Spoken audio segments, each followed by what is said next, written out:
Happy Halloween! Yes, I know it's June, but Halloween stuff is already going up in the stores, so happy Halloween! It is the 10th day of June 2022. It's about 8 o'clock in the morning. It's 62 degrees and cloudy here at Site B, and it's apparently the Summer of Vecna. It's time for the Summer of Vecna. Vecna. Yeah, I mean, it's all Vecna all the time here in the tabletop role-playing game world. What's going on with Vecna? Well, apparently our boy has got a new thing up on D&D Beyond. That's right, if you're a follower of the D&D Beyond thing, if you log on now, there's a free dossier on Vecna. There's also, of course, this whole Doom Forgotten Realms alternate timeline thing that I've been doing. Thanks again to Scott McClintock for reaching out to me. I look forward to continuing to review this and talking to him about it. And it's all Vecna-based. And, of course, Vecna is the name of the current big bad guy on this season of Stranger Things. Scott swears that they started working on the project Doom Forgotten Realms before they even heard about the Vecna-based season on Stranger Things. And considering the amount of work that's gone into Doom Forgotten Realms, as opposed to when we found out Vecna was the name of the big bad in this season, I kind of believe him. But anything else Vecna-based after the Stranger Things announcement that the big bad for this season was going to be named Vecna, that comes out that's Vecna-based, and yeah, I know you're just trying to milk that Stranger Things Vecna D&D tied in. I mean, what happens if the next time they have a bad guy, they name him Lex Luthor? Then what? I mean, they're going to run out of D&D bad guy names, and there's much more culturally relevant names for bad guys than D&D bad guy names. I mean, why isn't there a bad guy named Jason in Stranger Things? Okay, what's going on in the world besides Vecna? There's a new Kickstarter thing coming up called Quickstarter. They are quick crowdfunding campaigns that can be found on sites like Kickstarter. They run you run a project for a week or two, and then you immediately send the product PDF as soon as the project ends. So I guess they're hoping, I mean, that's assuming it gets funded. So I guess they're going to have lower base rates to be complete. They're going to be 20, 30-page booklets. They're looking to fund, fees around $7 to $10 is the basic fee to get a PDF. The first one is already coming out. It's called, I just saw the name. Over the Next Hill. It's a 30-page booklet containing small towns to be dropped into any generic fantasy setting, D&D or whatever. You could even probably spruce them up to be more modern day-ish. Looks like it's going to run about $8 on Kickstarter. So look for these quick starters over on Kickstarter. I don't know if they're going to be labeled any differently than a normal Kickstarter. If you just have to continue trying to find them the normal way through Kickstarters, which is just do a search. So if the idea of a cheap, fast, PDF only project, that's something you want to back, head over to Kickstarter, do a search for something called Quickstarter, and see what's being offered. I'm sure there's more than just what that was. Monty Cook has launched an open cipher system license. If you're familiar with the cipher system, it's the system Monty Cook has been bipping and botting around for the past couple of years. It's where his Numenaria campaign is setting. There's now an OGL for it, an open cipher system license, so you can do stuff written for cipher. There's already some third-party... God, it's hard to believe I have a degree in communication, isn't it? Don't get old, kids. Don't get old. Mystery Flesh Pit National Park is coming out for third-party cipher. There's a GM Roulette coming out for third-party software. And Blood and Chrome, which is a cyberpunk game coming out for Cypher. So if you've ever thought about publishing stuff using the Cypher system, which I've heard good things about, I've never had a chance to play it, there's now an OGL for it. Congratulations, Monty Cook. And looks like we're starting to get some previews of the new monsters for Spelljammer. Most of them look just like rescaled things that were already monsters, or, like the Grell.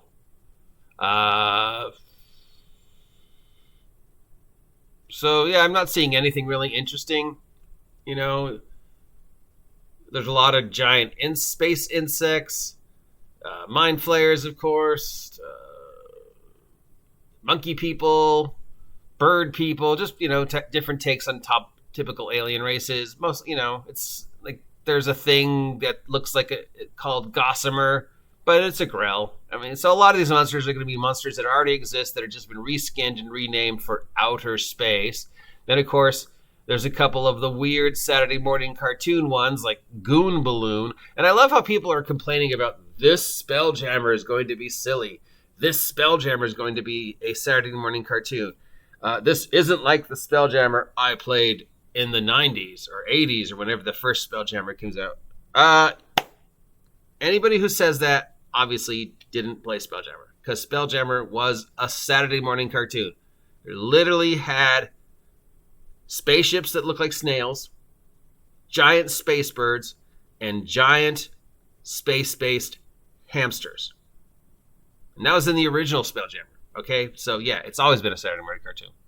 But so we have a preview of some of the new monsters that are coming out for the new Spelljammer. A space whale, a space squid, a space monkey, just, birds, space birds. I don't know. Okay. Oh, and this is the big one. We have the table of context for Dragons of Stormwick Isle. They have copied and printed it. This is not the complete table of contents because there are some unusual empty spaces in it. I guess they couldn't think of names for some things. Like there's one called Harpies Blank. So I guess they're still trying to think of like Harpy's Revenge, but I guess, for whatever reason. But anyways, this is the table of contents as close as we can get as of now.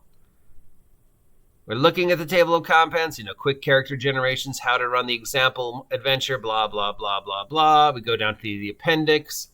And oh my God, there's no mention whatsoever for the characters on the covers. So, if they wore the kids from the cartoon, as everybody seems to think, they'd give them stats for 5e in this book. But they don't. Also, Strixhaven is in the news again. People are still arguing over Strixhaven, either how wonderful Strixhaven is or how awful Strixhaven is. Mind you, Strixhaven's going on almost 2 years since it was first announced. People are still up in arms about it or holding it up as the holy grail. There's no neutral parties in Strixhaven, in the Strixhaven Hub League up. There's nobody out there who's just going, yes, Strixhaven exists. I don't care. Can we move on?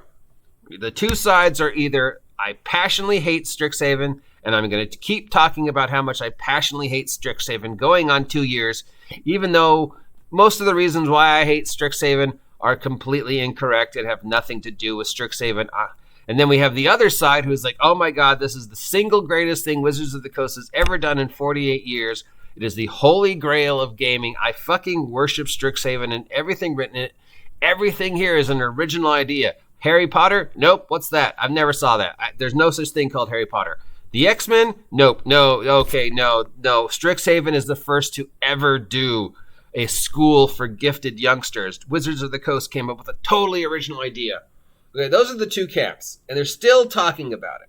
We got the negative Strixhaven camp still upset about Strixhaven. We got the positive Strixhaven camp still responding and going, no. And in the middle, we've got people who are just going, look, if you want Strixhaven to go away, stop talking about it. And ignore the people who are talking about it. Again, if you're in the I hate Strixhaven camp and you want Strixhaven to go away, stop talking about it. Because most of the pro Strixhaven camp is just reacting to the negative Strixhaven camp and defending Strixhaven. Then they're saying the same things now they said 2 years ago. Pillars of integration, NPC romance. Okay, that's the same thing that you harped on 2 years ago. I don't actually think any of you actually know what Strixhaven is about or what Strixhaven is based on. You're just like, pillars of integration. And the negative crowd is just like, oh, same sex, and this is not my D&D. Stop talking about it. Stop talking about it. Because let me remind you, once again, Hasbro doesn't care. Hasbro has made its money. And every time you talk about Strixhaven, the algorithm goes, oh, Strixhaven, people are talking about it. It must still be important. And Hasbro goes, well, if at least one person has spoken about Strixhaven, that means there's at least one person who heard them. That means there's at least one person who's going to buy it. Therefore, it's still relevant. Therefore, more money. So we're going to continue to do what we're doing because apparently people are still talking about it because there's no such thing as negative press. You're still drawing attention to Strixhaven. If you want Strixhaven to go away, stop talking about it. And if you're somebody who actually likes Strixhaven, then, and you know, all the things people say about it, which are completely out of left field, then do the work, do the research, understand that there's nothing original in Strixhaven. It's all been done before. All Wizards of the Coast did was bring it up and make it 5e appropriate and try and melt a certain mindset at that time, which is what, going on 2 years now? So great. If you enjoy Strixhaven, great. It's a one-shot, one and done. It was a module. Get over it. Okay? Move on. And if you hate Strixhaven, stop talking about it. And that's about it by the tabletop role-playing game news. We have a couple other articles about just, you know, people offering ideas for mass combat, people offering ideas for how to improve the adventure and improvising and, you know, how to end a campaign. But, you know, there's already books that have been done. You know, there's great DM guides out there. So a lot of these articles are just going over stuff we've already talked about because we're running out of original ideas for the hobby. So you just keep rehashing the same two, you know, we've talked about it before. Bloodworth and I talked about it. There's only like 5 things because we've run out of original ideas because we're so busy being angry at each other. Anyways, that's it for the Friday news. Stormwick Isle Table of Contents is up. No mention of the kids. Okay, it's done. People are still talking about Strixhaven. Stop it. It's over. It's done. Move on. Vecna is the flavor of the summer, and I cannot be happy enough. Give me all Vecna all the time. I am an original OG fan of Vecna. All the way back from the old days when I first found about Cass, I was like, this guy's just swag. This guy's just, yeah, Vecna's the man. All right, he's These other wannabe liches is a Sarasak guy. He's just a Vecna wannabe. The only one I hold even slightly as cool as Vecna is Zaz Tam, but that's simply because the Thavians are my favorite bad guys in the Forgotten Realms. Anyways, that's it for today. If you like anything I've spoken of, let me know if you want to see more of this nonsense. And if there's any products that I've mentioned you want to pick up, head on over to your friendly local game store. Someday we need to talk about the friendly local game store situation here at Site B and ask them to look into it for you. Till next time, this is the OG GM, your guide to all the tabletop role-playing game news, weather, and general nonsense. Wishing you a great weekend. See ya. Oh, Vecna tree. Oh, Vecna tree. How lovely is your... Oh, sir, did you drop something, sir? It looks like you dropped an eye. Just let me pick the... How many... I mean, you lose this eye a lot, sir. Can we just, you know...